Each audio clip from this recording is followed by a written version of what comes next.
gak sih kalian mencoba untuk memahami diri kalian sendiri? Pemahaman diri sendiri adalah proses pengenalan dan pemahaman lebih dalam tentang diri sendiri, termasuk kelebihan, kekurangan, minat, bakat, nilai, dan sikap.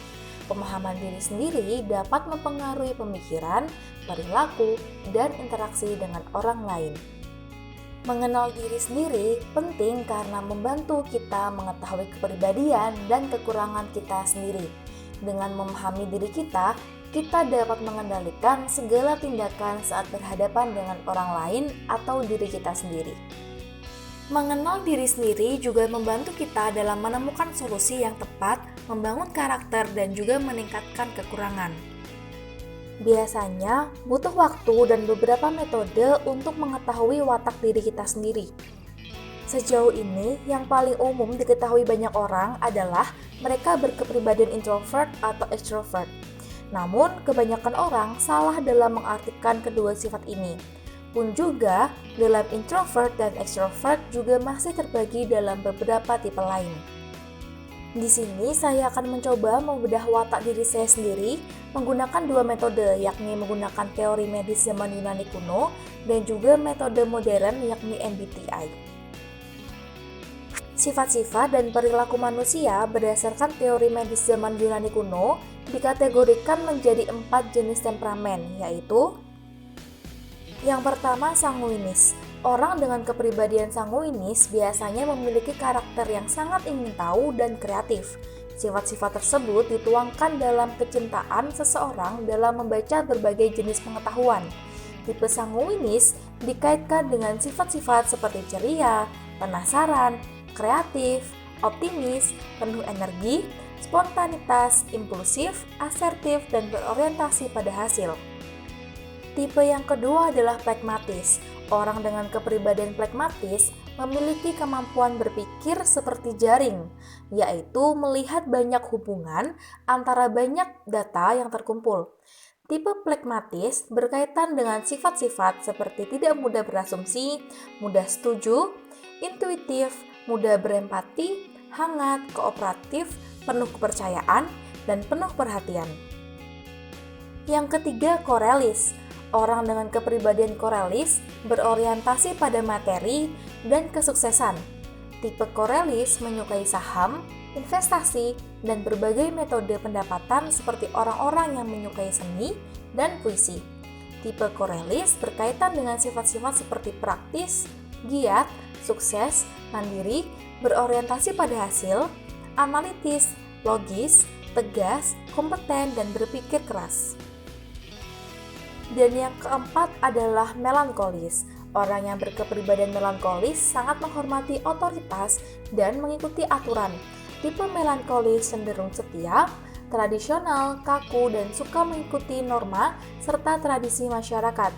Tipe ini juga dikenal sangat sosial dan berupaya berkontribusi pada komunitas, sangat teliti dan akurat. Tipe melankolis adalah manajer yang fantastis dengan kepribadian yang baik.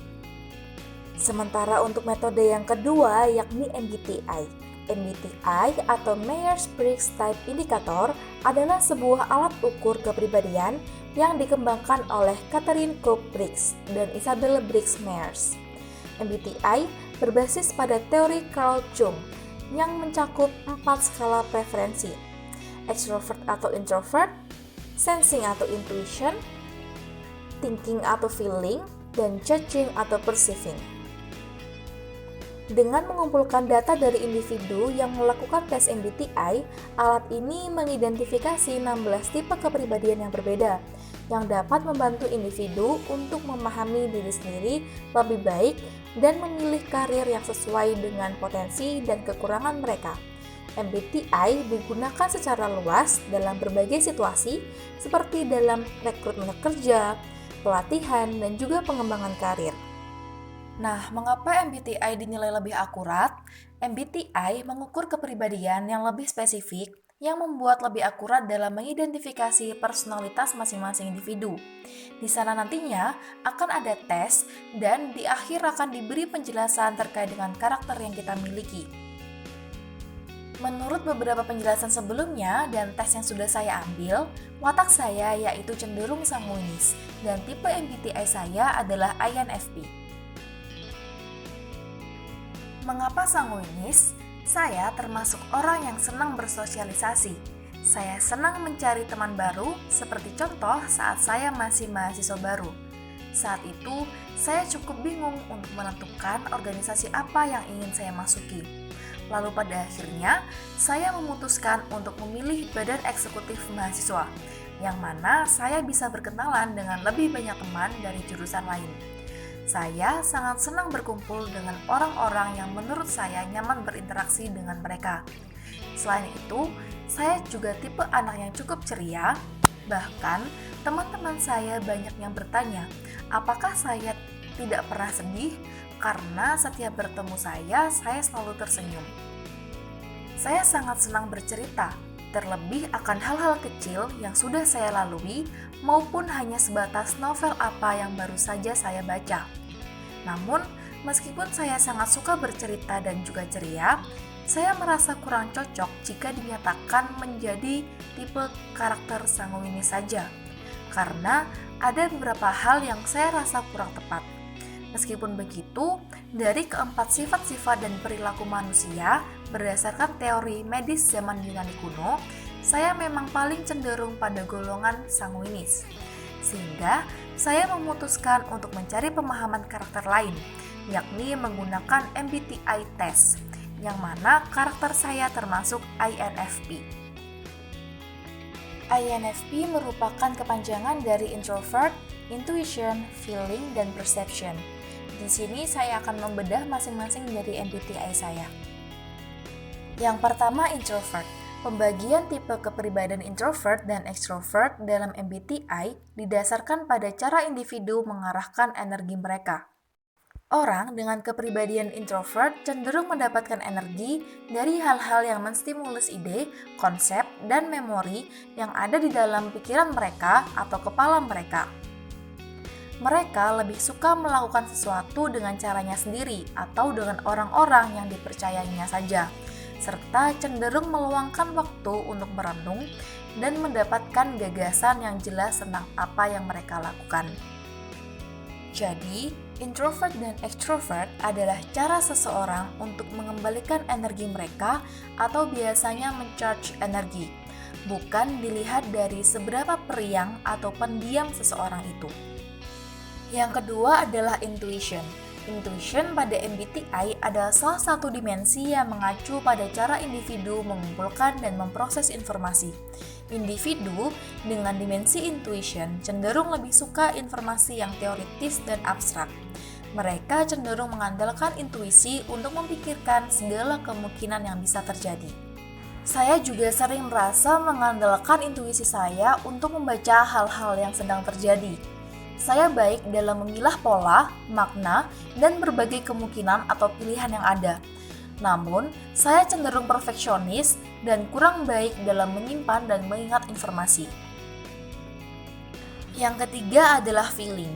Dimensi feeling pada MBTI adalah aspek kepribadian yang membantu individu dalam membuat keputusan berdasarkan nilai-nilai dan emosi. Orang-orang dengan dimensi feeling lebih cenderung membuat keputusan berdasarkan emosi dan perasaan lainnya, serta cenderung lebih sensitif terhadap perasaan orang lain.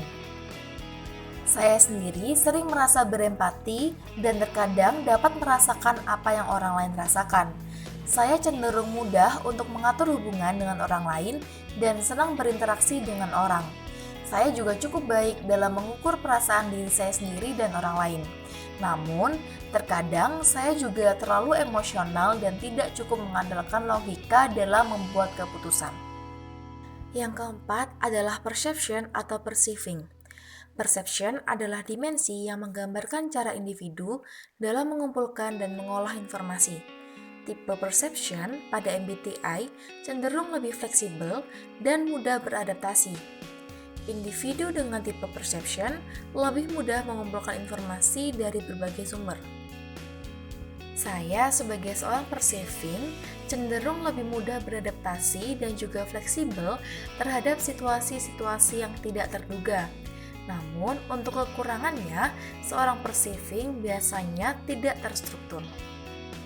Secara garis besar, sebagai seorang INFP, saya lebih cenderung mendahulukan perasaan emosional saya, di mana saya cenderung mudah berempati terhadap orang lain dan lebih terbuka terhadap kemungkinan-kemungkinan yang ada. Saya cenderung untuk idealis dan perfeksionis. Namun, saya membutuhkan waktu untuk sendiri untuk mengisi ulang energi sosial saya. Nah, itu tadi merupakan sedikit penjelasan terkait dengan pemahaman diri saya. Kemungkinan masih ada banyak metode-metode lain yang lebih akurat untuk melihat kepribadian diri sendiri. Saya juga masih terus berusaha untuk memahami diri saya agar lebih mudah untuk mengendalikan kekurangan saya. Sekian dari saya, terima kasih.